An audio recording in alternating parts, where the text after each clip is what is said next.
Trying to do the best. Nonna, by the way, is outside now walking the kids. We have a pretty large backyard, so we're lucky to be here outside in the country and not in the city, because at least kids have a chance to play. And you know, it's hard on everyone. So much better to be out in the country than to be in the city right now. Okay, you see the chunks are all different, and that's a beautiful thing. And you noticed, of course, you had noticed that I did not remove the skin, right? I did not peel the eggplants before frying them, because skin, first of all, it holds it together, all right, so it does not become like a mash, but it stays, these cubes, these pieces will stay as they are, and skin adds flavor, all right? And some people will tell you the eggplant skin helps you lose weight, especially if you eat tons of it every single day. Of course, I'm kidding. Now, let's load it up. The onions are about ready, so we're going to load the celery. And then as soon as the eggplants are done, the dish is done. We just have to finish it with the sauce that we have prepared already, and I showed it to you. And it's ready. Celery going in. Celery will be cooked, but will remain crunchy. And that's very important. You want to keep all these textures, all right? You want to keep all these flavors. So you can almost taste every single ingredient separately. At the same time, they have to bond, okay? So every Italian dish is pretty simple and ingredients are pretty basic, but at the same time, they're very, very complex, because you want to be able to taste every single ingredient, no matter what region you cook for. You know, Lazio, Lombardy, or Calabria.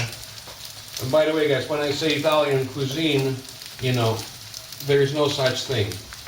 And those of you who have taken food tours with us, you know it, because our guides explain it perfectly, and we always try to educate our guests. And we always try to explain that there is no such thing as Italian cuisine, because in Italy, cuisine is very, very regional. Now, I dumped the water.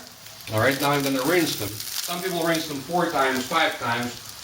I'm not going to go to this extreme. I'm going to rinse them twice, because we'll like it to be a bit salty, right, on the salty side.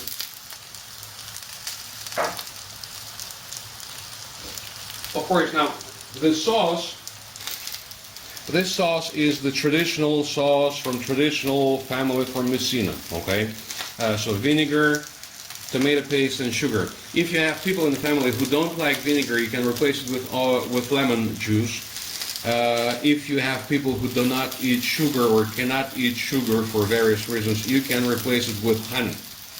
You can eliminate the sweetness altogether, but then it's going to be a different kind of caponata.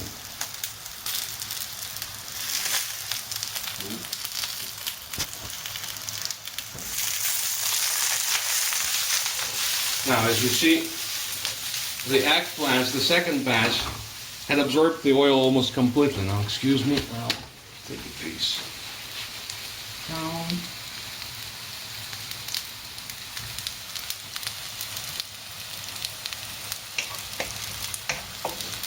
Now, tomatoes go in, just like that, all right? And you're gonna crush them with your spoon or with your spatula directly inside the pan, just like that. Skin or no skin, doesn't really matter, it's all up to you, it's your personal preference.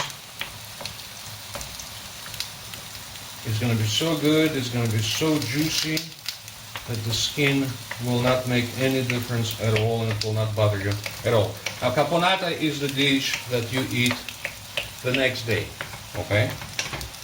it's not eaten hot, but warm or preferably even cold, room temperature.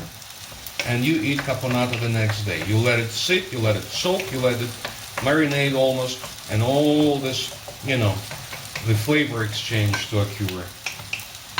You're gonna love it the next day, believe me. Eggplants are done, so we can turn that off. And now we just wait. You see, it's a pretty fast dish. We have to crack. So tomatoes are about done.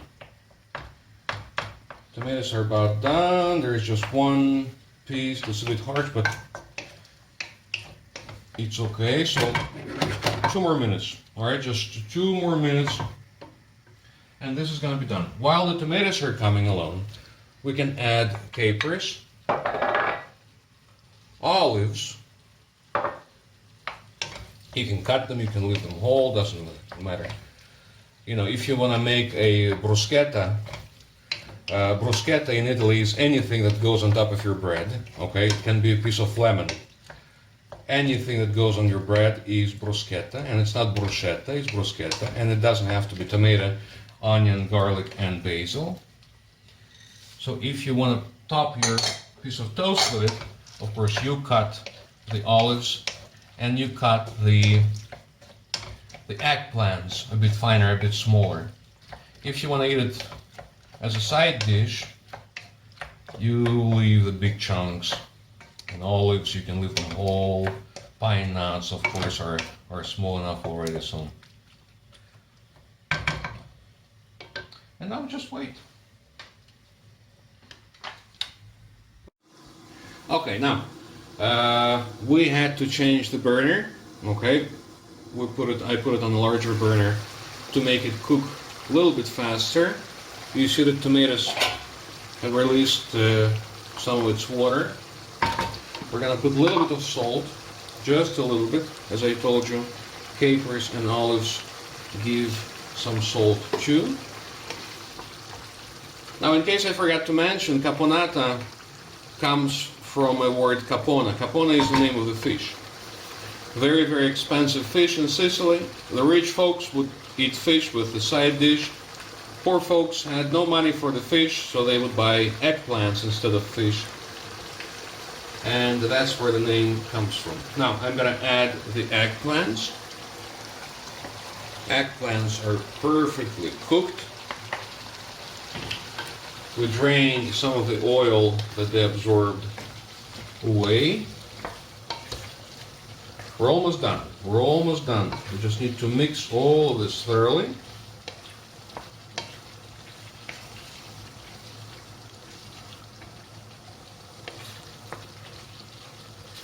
And add the sauce. And our caponata is done. So now the sauce goes in.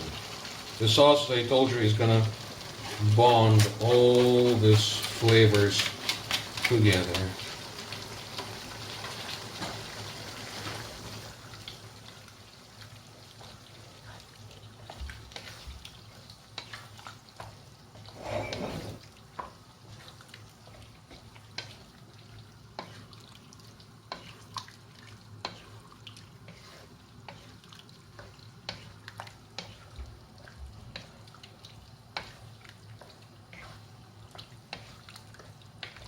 Okay.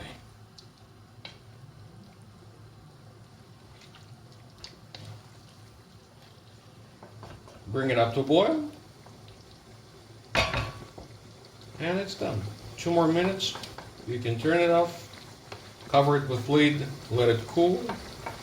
Eat it tonight or eat it tomorrow, which is the best. You can keep it in the fridge up to 2 weeks with no problem at all.